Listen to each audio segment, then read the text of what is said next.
नमस्कार दोस्तों, स्वागत है आपका मेरे YouTube channel crime stories with BK में। आशा करती हूँ आप सभी लोग अच्छे होंगे। आज बात होगी एक ऐसे हत्याकांड की जिसने पूरे देश को हिला के रख दिया था। शहर वही, नोएडा, जगह भी करीब करीब वही।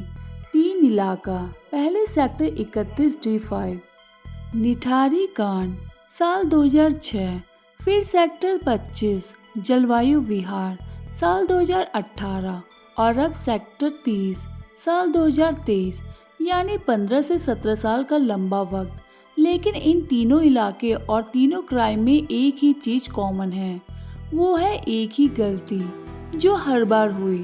कातिल आसपास ही थे, लेकिन तलाश देश के कोने कोने में। जैसे 2006 की घटना में निठारी कांड, जगह सेक्टर 31, कोठी D5। निठारी से लापता 17 बच्चों और 2 लड़कियों की बेरहमी से हत्या हुई। कातिल उसी D5 कोठी के अंदर ही था, लेकिन उस तक पहुंचने में नोएडा पुलिस को 2 साल से ज्यादा का वक्त लग गया। अब इसी निठारी सेक्टर 31 से महज 1 किलोमीटर के दायरे में नोएडा का सेक्टर 25 जलवायु विहार साल 2008 आरुषि मर्डर केस। 15 मई 2008 की रात में आरुषि का कत्ल हुआ और शक नौकर हेमराज पर गया। अब नौकर की तलाश में पूरे 24 घंटे से ज्यादा का वक्त गुजर गया था। नोएडा पुलिस नेपाल तक पहुंच गई, लेकिन अगले दिन वही नौकर हेमराज खुद डॉक्टर तलवार के घर की छत पर मरा हुआ मिला। उसी छत के दरवाजे पर बस एक ताला लगा था, लेकिन तब इसी नोएडा पुलिस ने उस ताले को तोड़कर छत की जांच करना नागवार समझा था। अब दोनों केस में 15 से 17 साल का वक्त गुजरता है। तमाम हाईटेक तकनीकी से पुलिस खोजबीन शुरू करती है। खोजी कुत्ते तक पुलिस की टीम में आते हैं और फिर सेक्टर 31 निठारी और सेक्टर 25 जलवायु विहार के 5 से 7 मिनट के दायरे में ही नोएडा का सेक्टर 30 इलाका, सेक्टर 30 में कोठी नंबर 40, इसमें जानी मानी वकील रेणु सिन्हा का कत्ल हो जाता है। लाश ग्राउंड फ्लोर के बाथरूम में ही मिलती है। शक उनके पति पर जाता है, लेकिन उसी पति की तलाश में पुलिस पूरे 8 घंटे लगा देती है। पुलिस लुकआउट नोटिस भी जारी कर देती है, पर वो कातिल कत्ल वाली जगह के ठीक ऊपरी पहली मंजिल के स्टोर रूम में छुपा होता है और पुलिस आसपास के इलाके से लेकर दिल्ली एयरपोर्ट तक पहुंच जाती है। नोएडा पुलिस का डॉग स्क्वाड भी उस कातिल को सूंघ नहीं पाता है, जो मुश्किल से 2 मीटर की दूरी पर था। यानी फिर वही गलती, फिर वही पुलिस। पर ये जरूरी है कि निठारी और आरुषि कांड में जो पुलिस अफसर थे उनसे अलग थे। ये अफसर पर गलती फिर से वही थी। कातिल आसपास ही रहा, लेकिन उसे तलाशने में बहुत देर लगा दी। वो तो गनीमत रही कि इस हाई प्रोफाइल केस में पुलिस से लगातार सवाल जवाब होते रहे और पुलिस की एक टीम कोठी के आसपास ही तैनात रही, वरना कातिल मौका मिलते ही फरार हो जाता। लेकिन निठारी और आरुषि हत्याकांड से अलग इस केस में यही गनीमत रही कि कातिल 8 घंटे में ही पुलिस के हाथ लग गया था। आखिर क्या है कि नोएडा में हाई प्रोफाइल वकील रेणु सिन्हा की कत्ल की पूरी कहानी, आइए जानते हैं। नोएडा के सेक्टर 30 में मौजूद कोठी नंबर 40, इस कोठी में रहने वाली हाई कोर्ट की वकील रेणु सिन्हा पिछले 2 दिनों से फोन नहीं उठा रही थी। कोठी में 2 लोग रहते हैं, रेणु सिन्हा और उसका पति नितिन नाथ सिन्हा। रेणु हाई कोर्ट में लॉयर थी, जबकि उनके पति IIS यानी इंडियन इंफॉर्मेशन सर्विस से जुड़े हुए थे। रेणु के अपने पति के साथ अनबन भी रहती थी, जिसकी खबर उनके घर वालों को भी थी। ऐसे में जब रेणु ने अचानक ही फोन उठाना बंद कर दिया, तो वो बेचैन हो गए। वो 2 दिन लगातार रेणु को कॉल करते रहे, लेकिन फोन रिसीव नहीं हो रहा था। यानी फोन ऑन तो था, लेकिन कॉल नहीं उठ रही थी। इन हालात में रेणु के भाई ने आखिरकार पुलिस को अपनी बहन की गुमशुदगी की खबर दी। साथ ही उन्होंने अपने बहनोई पर शक भी जताया। रविवार 10 सितंबर 2023 की दोपहर में रेणु के घर वालों ने उनके न मिलने की खबर नोएडा पुलिस को दे दी थी। दोपहर को ही ये पता चल गया था कि रेनू और उसका पति के मोबाइल की लोकेशन उनकी कोठी के आसपास ही है। लेकिन ना तो पुलिस ने कोठी की तलाशी ली और ना ही कोठी और आसपास के सीसीटीवी फुटेज की जांच की। इस बीच घर वाले लगातार पुलिस से जांच में तेजी लाने की गुहार लगाते रहे। शाम करीब 7 बजे पहली बार पुलिस मौके पर पहुंची। तब कोठी में दोनों तरफ से ताला लगा हुआ था। रेनू का परिवार ताला तोड़ने की फरियाद कर रहा था, पर पुलिस टालमटोल कर रही थी। आखिरकार पुलिस ताला तोड़ने पर राजी हुई, लेकिन दिक्कत ये थी कि पुलिस के पास ताला तोड़ने का कोई सामान तक नहीं था। आखिरकार घर वालों ने ही ताला तोड़ने का सामान इकट्ठा किया। आखिरकार ताला तोड़ा गया। आज से ठीक 15 साल पहले सेक्टर 30 से महज 4 से 5 मीटर की दूरी पर ही जलवायु विहार में आरुषि मर्डर केस में भी ऐसी ही गलती हुई थी।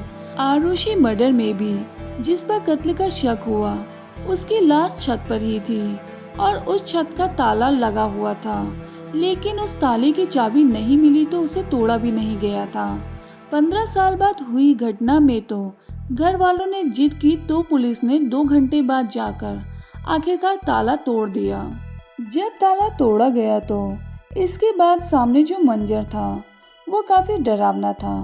कोठी में दाखिल होने पर रेनू की लाश भी मिल गई, लेकिन तब भी पुलिस ने ठीक से कोठी की तलाशी नहीं ली। 61 साल की रेनू के सिर और कान से खून बह रहा था, जिस्म के दूसरे हिस्से में भी चोट के निशान थे। घर की तलाशी ली गई तो घर में कोई लूटपाट या डकैती जैसी बात नहीं थी, लेकिन हैरानी भरे तरीके से रेनू का पति नितिन फरार था। तब पुलिस ने कोठी की तलाशी तो ली, लेकिन नितिन का कुछ भी पता नहीं चला, जबकि उस वक्त भी नितिन के मोबाइल फोन की लोकेशन उसी D14 कोठी के आसपास ही नजर आ रही थी। आखिरकार रात के 12 बजे पुलिस दोबारा और सही मायने में हरकत में आई। तब पुलिस ने कोठी और उसके आसपास के सीसीटीवी फुटेज चेक किए और इसी दौरान पुलिस ने ये गौर किया कि रेनू का पति नितिन पिछले 24 घंटे से ज्यादा वक्त से बाहर नहीं निकला है। ऐसे में पुलिस ने फिर रेनू के घर वालों को मौके पर बुलाया। सीसीटीवी कैमरे में नितिन के घर वाले से बाहर न जाने की पुष्टि होने की बात कही और फिर से घर की तलाशी लेने का फैसला किया। रात के 12 बजे ही पुलिस ने सही तरीके से जांच शुरू की, लेकिन कहानी में असली ट्विस्ट तब आया जब रेनू का पति नितिन पुलिस को उसी कोठी में छुपा हुआ मिला। असल में नितिन अपनी पत्नी की हत्या करने के बाद अपने ही मकान के पहले वाले बने स्टोर रूम में छिपा हुआ था। स्टोर रूम में 2 दरवाजे हैं। एक दरवाजा अंदर से बंद था, जबकि दूसरे पर बाहर से ताला लगा हुआ था। पुलिस ने जब लाश बरामद की तब उसने स्टोर रूम को छोड़कर पूरे घर में छापा मारा, लेकिन तब भी वो नहीं सोच पाए कि वो जिस कातिल की तलाश कर रहे हैं, लेकिन वो घर के स्टोर रूम में ही छिपा हुआ है। पुलिस ने जब स्टोर रूम का दरवाजा खोला तब अंदर नितिन बैठा हुआ था। तभी रात के 3 बजे हुए थे, यानी जो शख्स पिछले 20 घंटे से लाश मिलने वाली से महज 2 मीटर के फासले पर छुपा था। पुलिस को उस तक पहुंचने में कत्ल का खुलासा होने के बाद भी 8 घंटे का वक्त लग गया।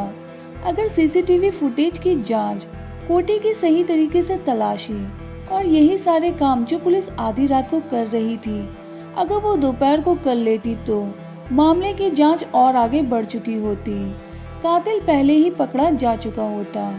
हालात ये थे कि मौकाए वारदात पर जो चीजें मिल रही थी, पुलिस वाले खुद उन चीजों की जांच करने की वजह घर वालों से पूछताछ कर रहे थे। घर में ही कातिल छुपा और उसे तलाशने में 8 घंटे से ज्यादा का वक्त लग गया था। इस बारे में पूछे जाने पर नोएडा पुलिस के आला अधिकारी ने तर्क दिया कि कातिल की लोकेशन आसपास के इलाके की ही बता रही थी, लेकिन पास के सीसीटीवी फुटेज करीब 5 से 6 घंटे का था, जिसके एक एक सेकंड के मूवमेंट को ध्यान से देखना जरूरी था। जब पूरा सीसीटीवी देखा गया तब ये साफ हो गया कि नितिन तो घर से बाहर निकला ही नहीं है। तब जाकर घर की फिर से तलाशी ली गई उन जगहों की तलाशी ली गई जहां पहले नहीं हुई थी। तब जाकर स्टोर रूम में नितिन मिला। रेनू की हत्या करने के बाद घर में बिखरा सारा खून नितिन ने साफ कर दिया था।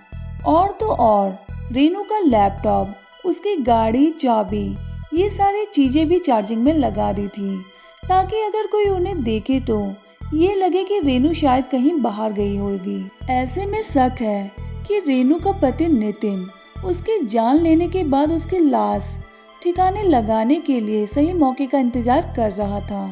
नितिन के पास ब्रिटिश पासपोर्ट भी है, जिससे वो आसानी से भारत से बाहर भाग सकता था।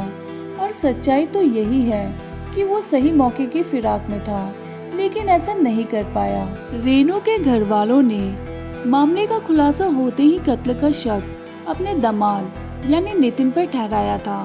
रेनू के घर वाले रविवार को उसे ढूंढते हुए उसके घर पहुंचते हैं, लेकिन मकान बंद था, जबकि अंदर लाइट जल रही थी। उनका कहना था कि सेक्टर 30 की जिस D40 कोठी में दोनों रहते हैं, उसे लेकर पति पत्नी के बीच लंबे समय से विवाद चल रहा था। दोनों के बीच कई बार इसे लेकर पहले भी लड़ाई हो चुकी थी। ऐसे में उन्हें शक था कि इस प्रॉपर्टी के पीछे ही नितिन सिन्हा ने अपनी पत्नी की हत्या कर दी होगी।